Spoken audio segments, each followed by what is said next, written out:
continue with our class, Others People's Money. And this session and all of them should be dedicated also to Refuah Shlema of dear Rabbi Yaron Reuven.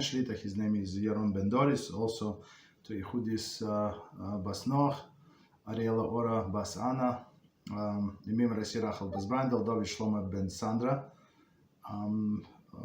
Also a quick release of our dear friend Moshe Shmuel Ben Pnina, and to safety all of the brothers and sisters in Israel, BeEzrat HaShem. All right, so we continue today on our book Halachos of Other People's Money. Let me just go back a little. And our big topic, it's section C, and now our big topic is stealing by capitalizing on the victim's mistake, right? And topics that we're going to cover, BeEzrat HaShem, using deception to steal, from Akum, from a non-Jew, keeping money or merchandise sent in error. Okay. And we had several examples. So, for example, was admission price, right? Can we lie about how old is the child? Expense account, meaning all the salespeople, they fake some expenses. And next one is C, repair services. So we're looking at all of the cases, not all of them, but some good examples of the fraud. So, and of course, the same halachas would apply to other cases as well. Okay, so from the beginning, repair services. Homeowner purchased a phone which became defective after the 1-year warranty period expired. His neighbor who worked at the electronics store gave him a fake sales receipt dated within a year. Using this receipt, he was able to obtain a free repair under the warranty. What the homeowner did was prohibited. According to the most poskim, the neighbor who helped him deceive the phone manufacturer transgresses the Torah commandment lifnei iver. Okay. A driver. Okay, so the next one is a different case. Okay. So let's try to understand. So a person bought a phone, and then the warranty expired. After 1 year, and right, it was 1 year warranty. That's all they usually give. I mean, if you want the extended warranty, you have to pay.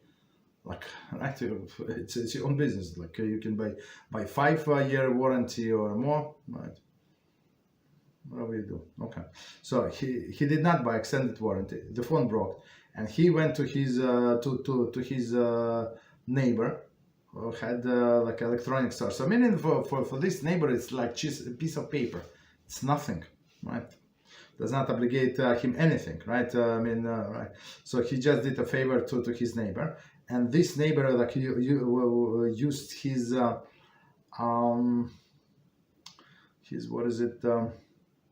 this receipt to obtain the repair, right, under the warranty.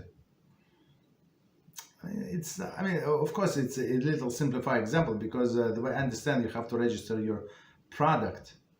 Maybe not always, I don't know, but I think they have to. They always say if you want to any warranty, even 1 year, you have to register. So you have to inform them when you bought it, from where did you buy it, and what was the sales price, and all of these things.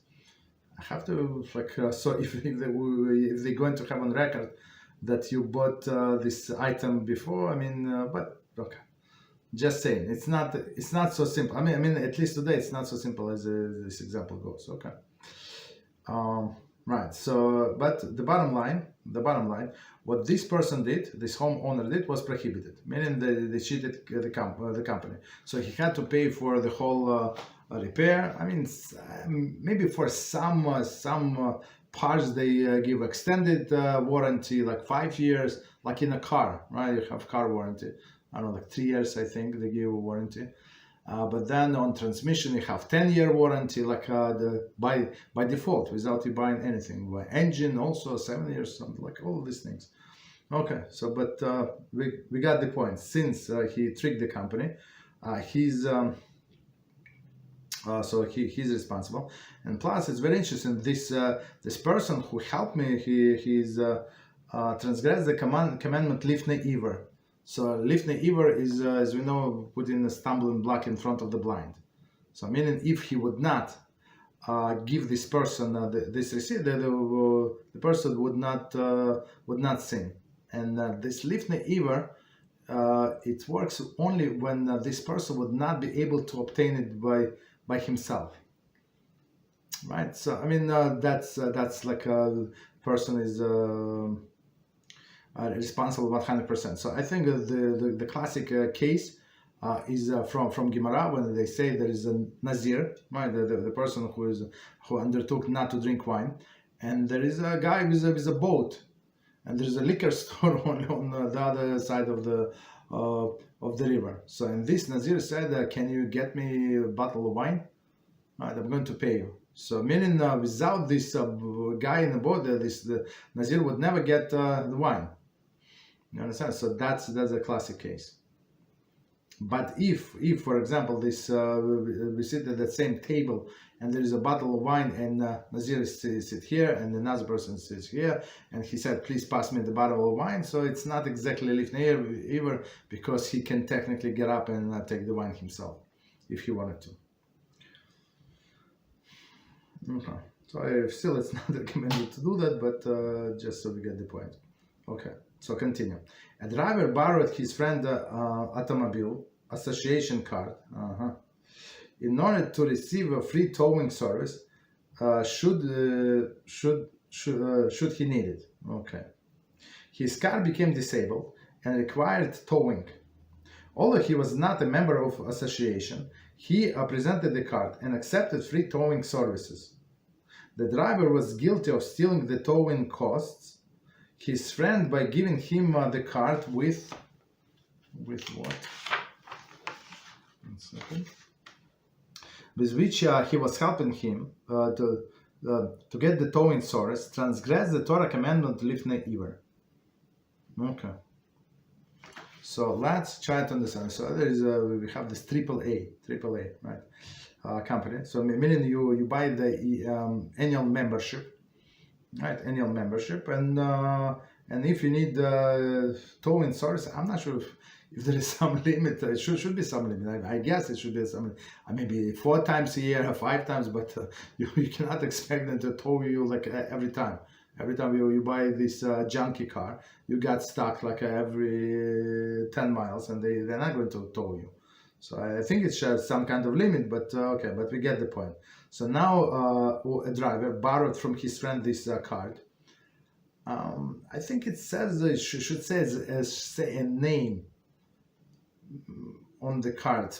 Can you, and technically they can ask for your driver license. The way I understand, it should be like this towing services should be connected to a car. You should say, "I'm driving this in this car, this in this year, this in this model," stuff like that. So at least like this in this license plates, and the last name. Of course, if it's his wife, his kids, even, right, you would get it, or they have the same address, or on the driver license you have address. But to give it to stranger, I'm not sure how they're so naive, these people. I'm not sure, but I heard about it. Let's put it this way. Okay. So meaning he gave it to his friend, and his friend got stuck.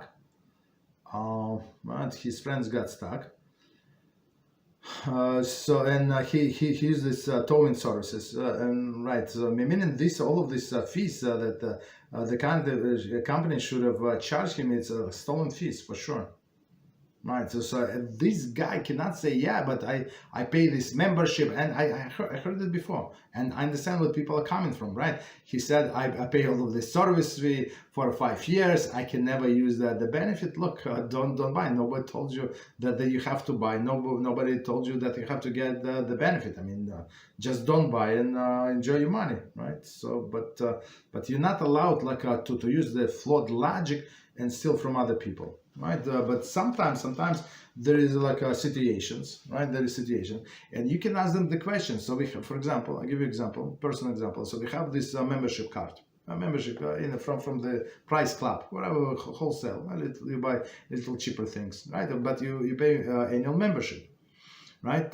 So, and it said that you can give it to one household member, right? So like one card for you, right? You pay full price, and one free card, so you can give to any household member. So we came to the customer service and we say, can we give it to our kids? Married kids, they live separately. They run up. It's not like they don't live different last name because we want to go on her name. I mean, right? So she would go shopping, not he. The son is he has different things to do, right? So on her name, so different, like had nothing to do with our name. So we were, all of us were customer service. We show our papers.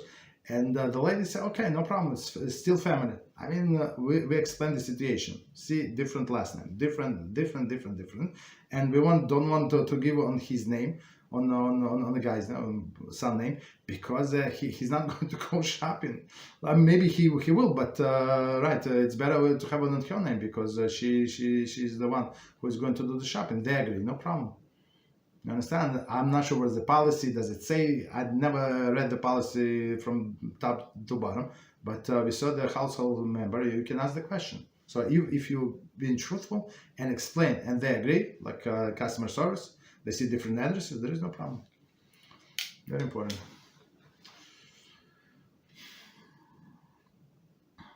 Right. So again, this driver was guilty of stealing the cost, or the towing cost. His friend was giving him a card,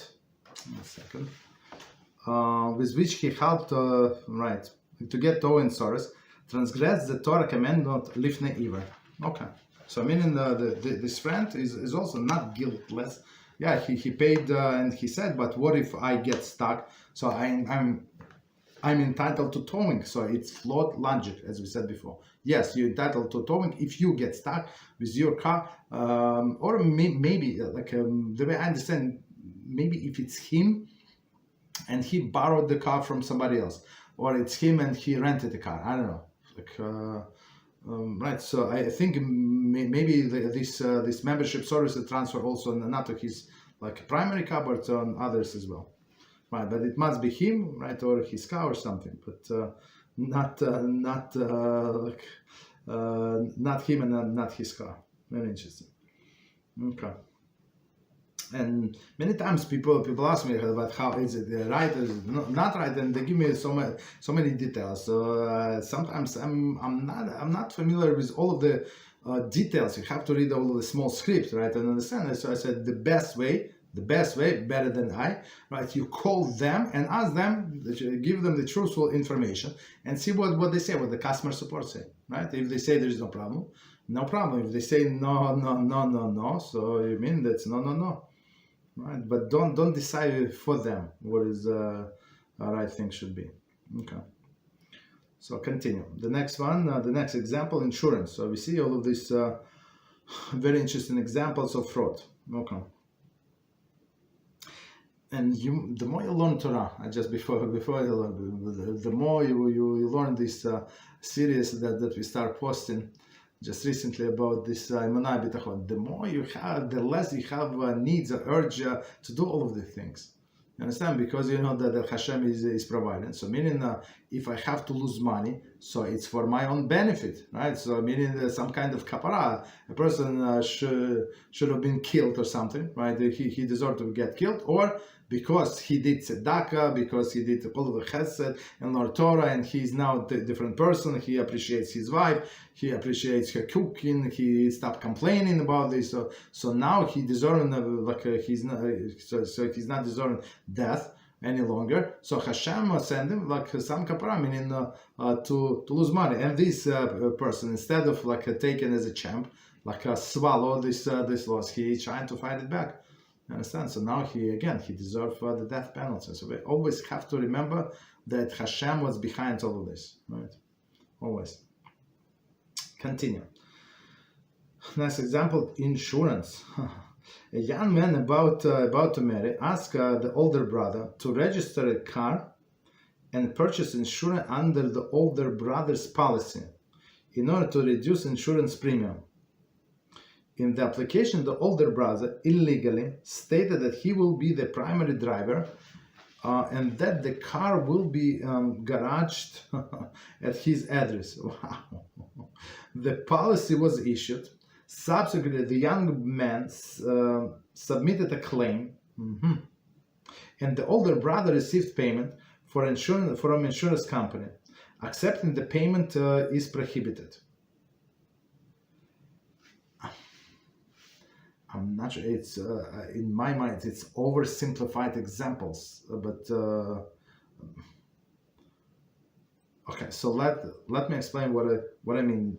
Okay, so from the beginning, a young man about to be married asked an older brother to register his car, right, a car, and purchase insurance under the older brother policy, right? So meaning what? If you, I think, well, really, if you're under 25 years old, I think 25 years old, and you want to buy a car, and you want to register on yourself, and you want to have insurance, and you want to have a sports car, or even the different color car or a red car. Or so. There's some things that they know the insurance is going to be maybe 3 times or 4 times more than for a regular person. Why? Because it's obvious, most likely that the person is going to get himself in trouble. So they have statistics, right? We have. Used to work in a company, like one location. I worked for, I think, the longest 15 years at that location. I think 15 years or so. Right. So half of the building was actually this insurance company. No, not insurance, like it's insurance. What is it? The half of the building was this actuaries, the people who calculate the probability of like accidents and stuff like that. Accidents and life expectancy, all of these things. Multi-trillion company, right? Multi-trillion dollar company.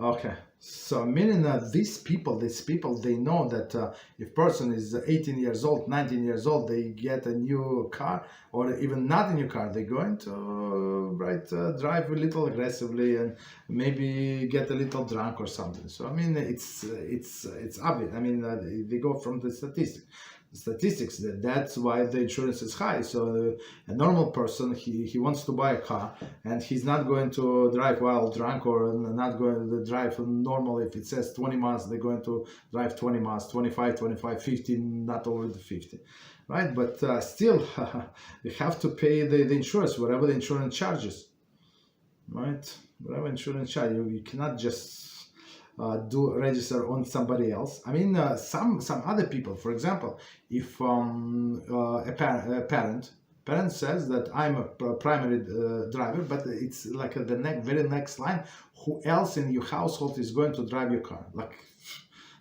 very, very simple. So he said, my wife, no problem. Wife is they never increase the premium, because the wife or husband is one and the same, right? But if they say children or your grandma or somebody else, they're going to increase the premium, which is understandable. So the car is going to be driven more often, right? And if you have a not teenage, right? Young adult, right? This driver for sure, like there's a big issue. So meaning, even though you are the main driver, the insurance is going to go up, right? But if he's not going to put this child, that's right. It's and give child the car to drive is a problem. But I think in many cases insurance is not going to pay, right? But because this person was not insured. Yes, the car was insured, but that person was not insured. So you're not just allowed, I mean, to give your key to somebody else. Okay, I'm not sure 100% how it works, but it's not. But if somebody who is not registered, like to drive your car, I think it's a problem. Okay, so but okay, that's a little introduction. So this young man, so he asked his older brother to put him on the to put the registration and insurance, of course, on his name and say that the car is going to be in his address and always in garage. So meaning garage, like in hardly driven, it's like you have all of the discounts. And if you have two cars registered on your name, so of course the premium is going down because you're not going to drive two cars at the same time. Okay, which makes sense. Okay. Right, the policy was issued. Subsequently, the young man submitted a claim. Okay, so again, as I say, I'm not sure how did it go, but okay, we got the idea. Okay, and insurance company paid. Right, so accepting this payment is forbidden. So because it is stolen money. So meaning again, if they would call insurance and say that that's what it was. Here's the situation. Insurance would say, okay, we're going to stop the check, right? Because it is fraud 100%. Okay. Continue. A life insurance agent told his client, if you submit your true weight or the fact that you smoke, the premium will be much higher. On application to the client illegally. On the application, the client illegally submitted lower weight or checked off that he was a non-smoker and subsequently died from the weight or related or smoking related cause. Acceptance payments of the policy would be act of stealing. That's amazing example. So again, a life insurance agent, life insurance. So life insurance again is that's what. These people they calculate, right? So how, like approximately based on statistics, how a person is going to how long he's going to live approximately, right? Meaning life expectancy based on his I think race, even place where he live. Like they always ask about what is it, education. I'm not sure education level. Maybe they think the higher education people live, I don't know, longer or short. I'm not sure what is the thing. And plus this about this what is it? Some disease like inherited disease and like weight. So weight for sure it's very important. So if person is overweight, so you see all of these people they hardly can breathe and like not even breathe. Like it's I mean. I know few people who is overweight and they like suffer from the back pain, like unbelievable, right? So right. So or smoke, of course, like smoke is a problem. But if you don't put it, I'm not sure how much, but for sure the premium is going to go down, right? Of course he had no right to do that, but sometimes this. Agents are very friendly with you, and I had this experience, right? They were friendly with you because they wanted to see you to sign you up, all right? They just a broker, and insurance is going to be paid from a third party, right? So that's many times is the case, and they get in commissions, so they cannot care less. They just want you to sign up, right? So acceptance, right? And this person. Died from the weight related or smoke related cause. I mean, can you prove like 100% is a smoke related cause? I don't know, maybe yes, maybe no. I don't know, maybe it's lung cancer that, and he's like for example, my father Zatzal, he did not smoke. Like he told me he smoked like when he was a teenager because they did not have food. Right, and everybody smoked those days. He was young, but then he quit. That's it. He never smoked since he was like 15 years old or so. Right, and he died unfortunately from lung cancer. You understand? Never smoking. Right. Eating good food and normal food. Nothing. I never saw him eat some like bad food or something. Nothing. Okay, very interesting. Right, so to say that smoking is 100% related to the lung cancer, probability more, but it's only probability, right? So weight related. Okay. So, but anyway, so if there is even if it's higher probability and the light on the application, so you're not allowed to receive the payment. And we have commentary.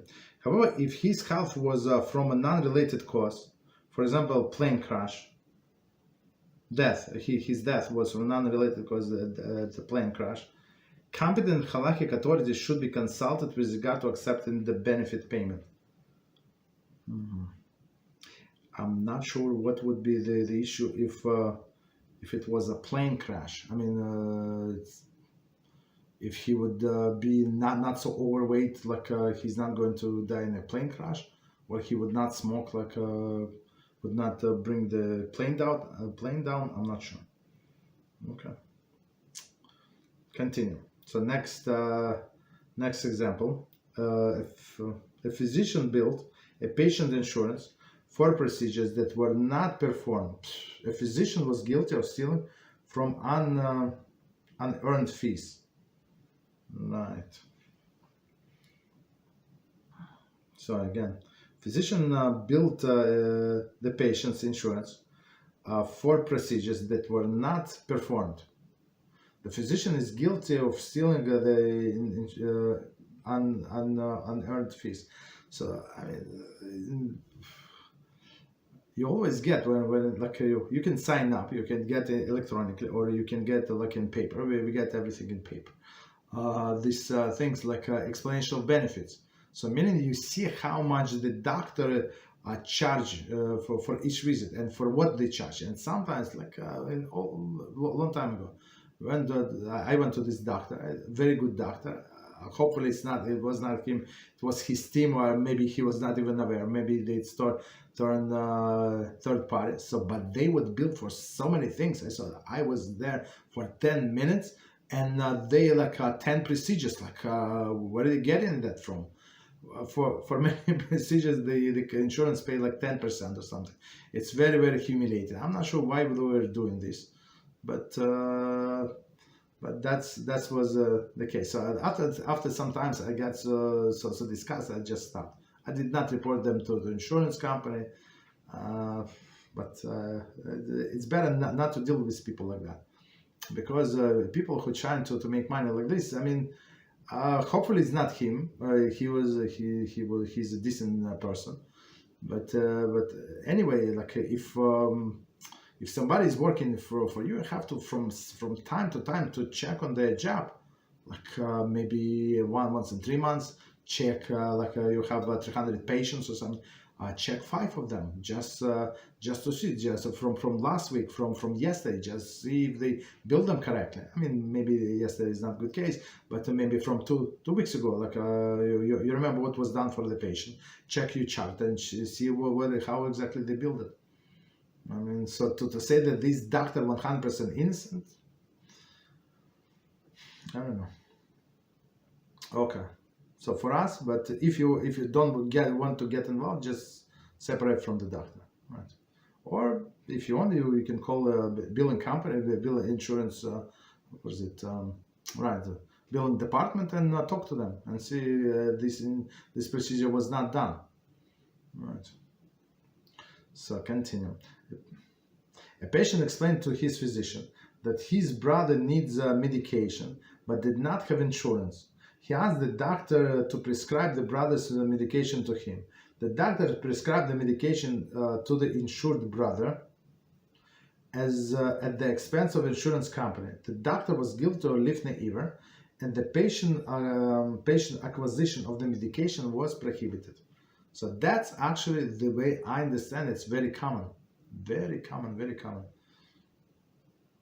So again, the patient comes to a doctor, said, look, my brother, all of this story, my sister, my mother, my father, I don't know, somebody, they don't have insurance, but they need this medication. I mean, they have insurance, they have cheaper insurance, they cannot afford this, all of this story.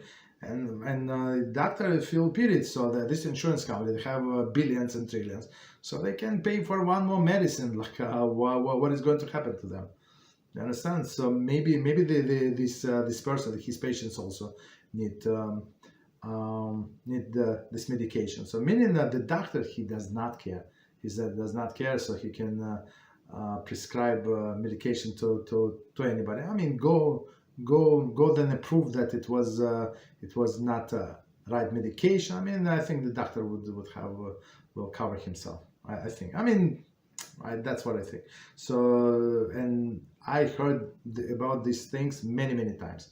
The doctors, they do not care. They want to keep the patient happy and keep coming, right? Especially if it's a patient with some chronic disease. So they do procedures, and this guy is never going to complain, right? About this exponential benefits, right? Never going to check, right? So which is very unfortunate. Okay, but this doctor again is guilty of lifnei iver, placing a stumbling block in front of the blind, and the patient is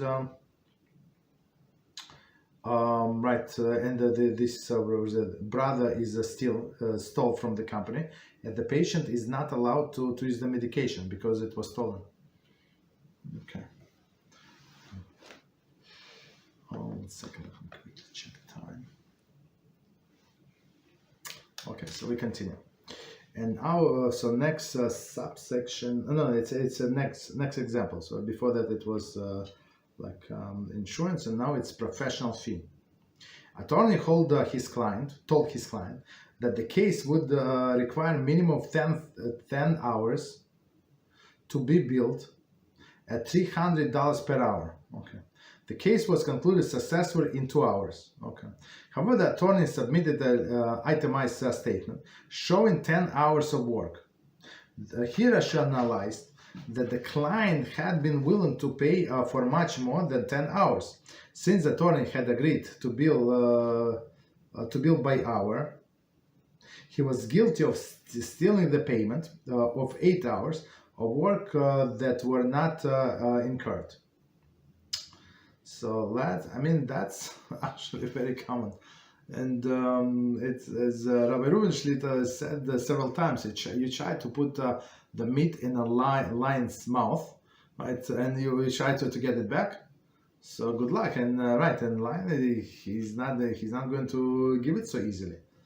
You understand? So that's the thing. So these lawyers, attorney, they see money, they smell money, they smell blood. It's like a shark. They're not going to let it go, unfortunately. I have this experience with these people. Okay. Are they honest attorneys? Yes, maybe. Maybe after going to trillion years in Gehenom, yeah, they became a little more honest, maybe.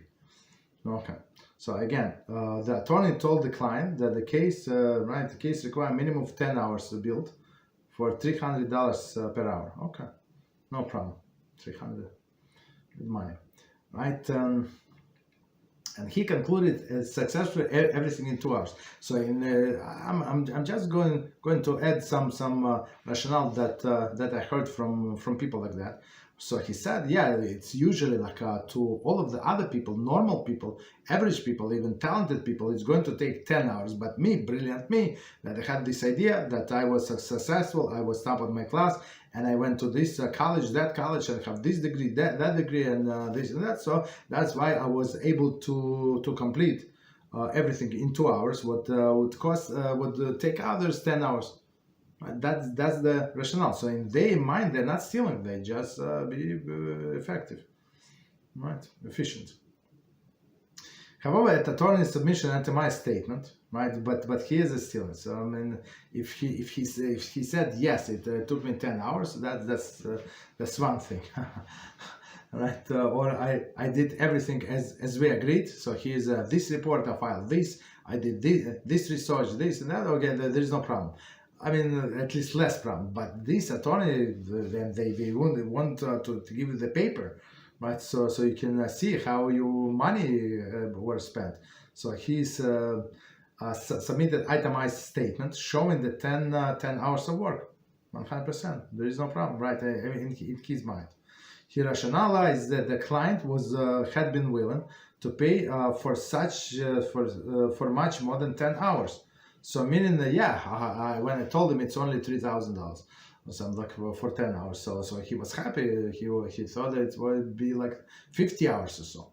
You understand? So in the mind of this attorney, he does people a favor. But Mr. Attorney forgot, or Mrs. Attorney forgot, there is a HaShem in the world, and they see everything, and they make sure that nobody is going to get away with stolen money. Okay.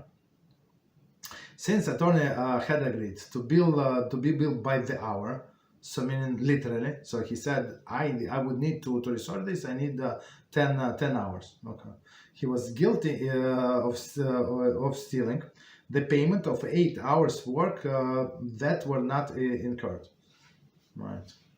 So I think if this, my personal approach, if this attorney said, look, I thought it's going to take me 10 hours, but it took me 2 hours, and he don't pay me extra, but thank you very much and stuff like that. This person is going to make such a great advertisement to this lawyer. This lawyer is the most honest. I think that's what crooks would do, and I saw it actually. Right, they do a little some little something to show that they are actually honest. And it was not about attorney, but somebody else. But at the bottom, the base was rotten. Okay. But if he's an honest person and he said that, look, I thought that truly, honestly thought that it's going to take me 10 hours, but it took me only 3 or 4. So yeah, so thank you very much, right, working with us, but I'm going to charge you for what I work. That's amazing. I mean, and if he or she is a religious person, the Shemaim is going to dance.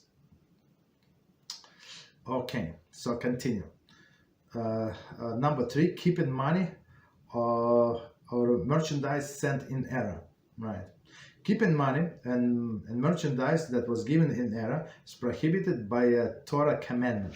So they send you, or some, in Amazon, if somebody is in Amazon, it says when you want to do a return, so instead that I received extra item. Right, sometimes, right? You said that I want to buy 2 of whatever, and they send you 3. Okay, so it's possible. Right, so you're going to return money. But okay, but it's not always the case. Again, keeping money or merchandise that was given in error prohibited by the Torah commandments. When the merchant shortchanges himself by giving too much change or delivering an extra item, it is as if he had money or merchandise in his possession and lost it.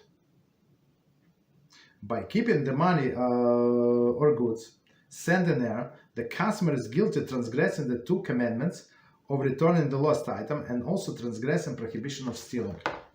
Just a second. See this continuation. Yeah, continuation. Regarding the money or item received in error from Akum, see footnote 117. Okay, we're going to see 1 second. Okay. So let's work on this number 3. So again, keeping the money or merchandise sent in error. So meaning if so now just so know we're talking about between Jews and Jews. Okay. So if it's a Jew, so you're obligated to return them to another Jew, a lost object. To another Jew, you're not obligated to return. Why? It's very simple, because there's not one of the 7 mitzvahs of Bnei Noach. So meaning a non-Jew is not obligated to return lost object to another non-Jew or to a Jew. Right? Doesn't matter. So meaning they do not expect once they lose something, they do not expect that they do not expect that they're going to get something back. For example, sometimes even today, they would send advertisement. There is a price mistake, meaning somebody was typing a price, and it happened several times. I think even if it's El Al airline company, they forget 10 or something. So tickets were instead of $1,000 were $100 or $300, some ridiculous price, very, very low. Of course, if it's a Jew, you're not allowed to take advantage of such a thing. But some Jews thought so now that there is a law. If they don't want, they don't have to honor, but they going to honor. Most of the time, this big company honor these things. Even though, I mean, if they honor, the sale means that you're not guilty, but it's not proper to take advantage of another Jew. Okay, but from a non-Jews, again, they do not expect that somebody is going to be honest between themselves. That's how they do business. Okay. So again, when the merchant shortchanges himself by giving too much change, delivering extra item, it is if he had money or merchandise in his possession and he lost it, right? And he lost it somewhere and it ended up by you, meaning you and. Technically, it doesn't matter. You picked up from the street this item, or you picked up from your pocket and you count the change. It's extra. Or you look at your bill, credit card bill, and you see that's the problem. Okay, that's the problem. So meaning it is lost money, and you understand that you have a money loaned to another Jew, you have to return it. By keeping the money over goods sent in error, the customer is guilty of transgressing the two commandments, two commandments of returning a lost item and transgressing prohibition of stealing. Right, lost item meaning we have to return lost item, and if person does not return, so meaning it's like he's stealing. So two transgression, big issue. But as we always say, it's always recommended to do a Kiddush HaShem. So call the company and say, look, I think you misbilled me, or say like you gave me extra change. You sent me 3 instead of what I paid for 2. So I'm a Jew. I want to return. So that's Kiddush HaShem. Are you obligated to do so? I mean, technically yes, but practically no. But practically yes, because we're here to sanctify Hashem's name. But if you don't do that, no problem. Okay, so 1 second. And says regarding the okay. So actually, we expect. So let me quickly check time. If we should break here or not. Actually, let's finish up. Maybe a little longer, but we're going to finish up. And it says, the possibility of causing... Oh, I did not read it, but I just noticed. The possibility of causing chillul HaShem. Even in cases where the item received in error is not subject to the prohibition of lost item, no prohibition of stealing. Nevertheless, if there is possibility of causing serious Torah transgression of chillul HaShem, one may not keep it. So technically, I mean, that they would know they would know that you're a Jew, and you have this item. Technically, they cannot fight you. Nobody is going to take you to court because they don't have proof or whatever. So right, but they would know that it is in Jewish possession, or it's not worth it to them to take you to court because all of the lawyers, they have to take off from work.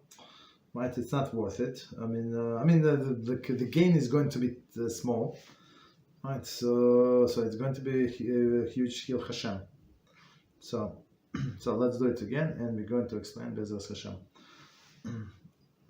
Even in cases when the item received an error not subject to the prohibition of lost item, nor a prohibition of stealing. So meaning if it was done for like so we got it from a non-Jew or from non-religious Jew. So in this case, a non-religious Jew, Milchal Shabbos 100% goy, 100%. You're not obligated to return him anything or him. Right, but if it's chillul HaShem, so meaning it's a serious Torah obligation, so one must return it, may not keep it. So not must meaning it's obligation, may not keep it. It's proper words.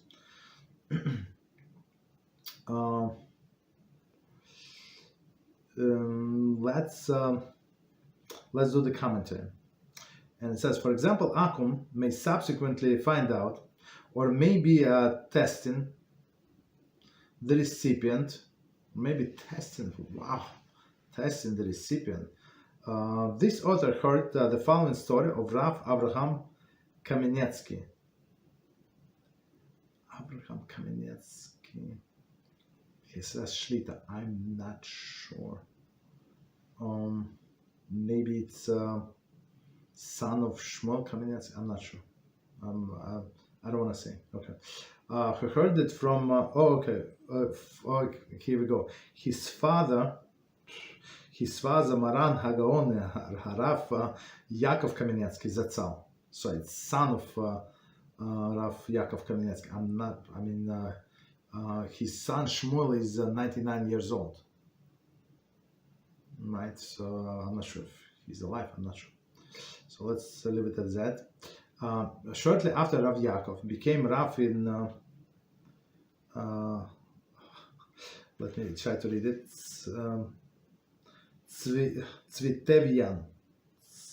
Tzvitevian, Lithuania.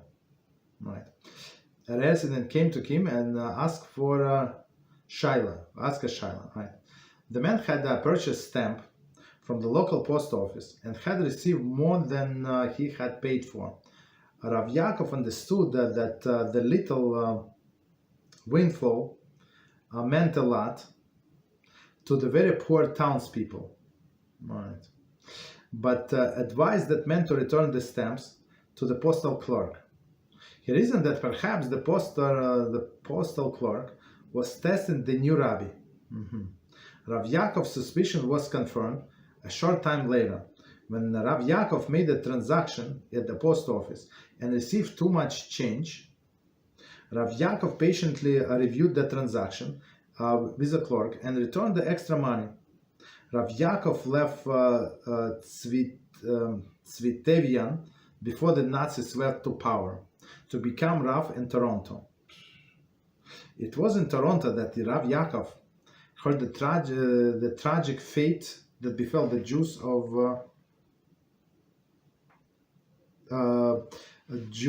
at the eager hands of Lithuanians. Right. He also heard about how the postal clerk saved many Jews, saying that he tested everybody, and the only honest people were the Jews. Whoa. So let's try to understand the story, which is, I think it's a very powerful story. So again, so Rav, so meaning that if Akum, non-Jew, would find out, right, or maybe he's actually testing, right, so if you wanted to have a good relationship, try to test a person, how honest he is, right, and he said, and he heard from Rav Avraham Kamenetsky, right, so who is a son of Yaakov Kamenetsky, Hagaon, right, so I think he passed in, he was in Monsey last years of his life, right, and his son is Shmuel Kamenetsky, he's Shlita, he's in Philadelphia, Rosh Hashanah, I think, right, so okay, so shortly after Rav Yaakov, right, meaning the elders, right, became Rav in Tzvitevian, Lithuania. Resident came to ask a shayla, right. The man purchased a stamp from the local post office, and he received too many stamps, more than he paid. So Rav Yaakov understood this, that a little windfall mean a lot for poor townspeople, right. So meaning right to get even free stamps. But advice meant to return to the right return stamps to the clerk. So he reasoned perhaps the postal clerk was testing a new rabbi. So meaning I'm not sure how he's like what this person is going to advise. What rabbi is going to advise this person, right? And Rav Yaakov's suspicion was confirmed later. He came himself to the post office. This clerk gave him too much change. Rav Yaakov reviewed the transaction and said, no, it's too much, and returned. It's very interesting. And he had the schus, like, he gave up a little money, but I mean, how much money you would have in the post office? You send a package or something, I don't know. Still not a lot of money, right? But here HaShem saved him from death, So he was able to escape, right? And and went to Toronto. Very interesting. So after this, he found out that what these Lithuanians did to Jews. So Lithuanians, just so you know, they hated Jews so much that from what I read a long time ago, so they killed most of the Jews even before the Nazis entered. So when Nazis came, there was not a lot of work for them to do, unfortunately. Right.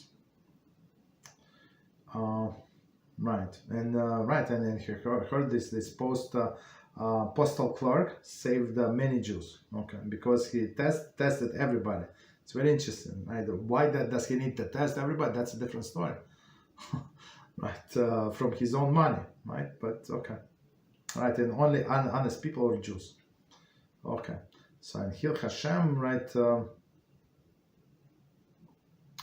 right. So meaning if it's even it's possibility of Hil HaShem, so a person has to withdraw. Note: if an officer of Hashem's company is if an officer of Hashem's company is seen as corrupt, the boss is also perceived as is less than perfect. The cause of Hil HaShem is to strike a direct blow at the sanctity and reputation of Hashem's name. This helps us to understand why the transgression of Hil HaShem is so serious, and why atonement cannot be obtained until the transgressor performed teshuvah, right? And has also experienced suffering, the day of Yom Kippur, and death. Okay, so let's try to understand what it says here. It's a note, under the Hil HaShem. So meaning if this outside world judges Hashem and Torah by looking at who and the representative of him and his Torah, Jewish people, religious people, right? So if they see the Jewish people religious corrupted, so they think that that's what the Torah says, that what it says, you have to cheat the non-Jews, you have to mistreat them, you have to humiliate them, and this and that, right? We heard these blames before. Right, that's from some people, right? So meaning a person who does that is does Hil HaShem, right? And Hil HaShem is a serious transgression. So meaning to bring down the honor of Hashem, meaning doing opposite of our purpose in this life. Our purpose in life is bring the light to this world, meaning light. What does it mean, light? Light is the Torah, right, in honor of Hashem, right, and magnify it. When a person does the opposite, so it's not so simple to do teshuvah as they say. You have to do teshuvah. Here you have to sincerely try to undo as much as you can. A person is going to experience suffering for sure, plus Yom Kippur for sure, at least one. But complete atonement is going to be only after a person dies. But is it possible? Yes, it's possible. To get, if a person did teshuvah, still complete atonement is going to be on the day of death. So, and B, we're almost done. The possibility of Hil HaShem. Even if there is no possibility of causing Hil HaShem, nevertheless, the circumstances were such that one could make a Kiddush Hashem. It would be unfortunately for him to lose the opportunity to perform the mitzvah. Right? Kiddush Hashem. Okay. So let's do this thing. So even if they never going to find out, like for example, I think we had this opportunity they sent to us to the wrong address, and I told them that I reported this thing was missing. And they say, no problem. And then 2 weeks later, or 3 weeks later, the neighbor, oh, hi, nice to see you. Actually, on my porch is your package. I said that you just get it. No, 3 weeks ago I did not see it. Like we neighbors, we live two apartments down. You can ring my bell and say, look, if it's and the box is heavy or something, tell me there is a box on my porch. Sorry, my bag, my bag. Okay, just go get your box, or I can help you to carry it. It's light or some. I'm lazy, do something. But 3 weeks. So meaning, of course, they return money to us, and they actually replace, and we call them and say, look, we just found out. I explained the whole story, and they say, you can keep it. You say, look, I don't need it. Whatever we want a big amount, I don't need. Right. So if you want, just send me a label, right, and you can send it back. They say no problem. Person is going to come. So this UPS came guy and he pick up, and that's it. So and then I explain. They say very nice, thank you very much, and say and I had to thank you, it's very good, but I have to do my job. I have to do my job. I said I'm a religious Jew. We don't do these things, and it's stealing and this and that. The lady was blown away with my explanation. So yeah, it's not waste of time. With other people, we just block somebody because it was waste of time. But with other people, when you see Kiddush HaShem, yeah, it's we must invest our time. Right. So as he said, even possibility of chillul HaShem, so don't do it. And if you have to see as a possibility to do the Kiddush HaShem, so step forward. Why? Because yes, they do not know, they do not care. The big company, they're not going to go out of the business because of little me. Right? Whatever you said is right, but HaShem saw it, right? And if you trust HaShem, He's going to replenish. What are you worrying about? Okay. So, and last piece, and we stop. The author of the Sefer Hasidim, writes that he personally knew many people who made the Kiddush HaShem by returning substantial sums, which they had received in error from Akum, in situation where keeping the money was technically permitted. These people became very successful and left over the vast estate to their respective descendants. So Sefer Hasidim said that whoever does Kiddush HaShem, they're not going to miss in anything, right? So people receive something extra from non-Jews. Again, it's big company. Unless you know what you're looking for, it's not so simple. Right, so and they returned to Akum. Guess what? Akum's non-Jews were happy, and HaShem replenished. You cannot lose. You cannot lose. Right. So let's stop here. Take 5 minutes break, and we continue with other topics. 5 minutes.